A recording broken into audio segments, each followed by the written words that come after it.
How to change language on Rakuten Viki app. What's up everyone? In today's tutorial, I'll be showing you guys how you can easily change language on this app. But before getting started, make sure to like the video down below and subscribe to the channel. Also, don't forget to turn on the bell icon so you don't miss out on any of our new videos. So if you want to try a new language on this app, what you need to do is first open up your Viki app. You can find it both on Google Play Store and App Store.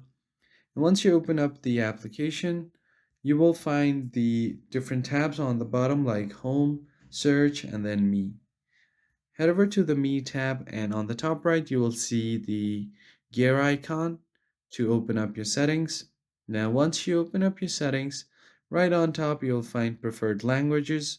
Just tap on it, and you'll find a list of many languages right here that you can choose from. Now, you can just search for the language that you want. For example, if I just want to switch it to this one right here, I'm just gonna tap on it. So I'm just going to change it to Bengali.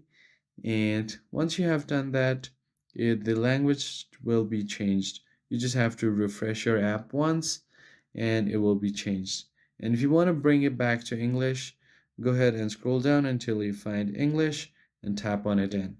And that's how you change language on the Viki app. I hope you found it helpful. I'll catch you guys next time.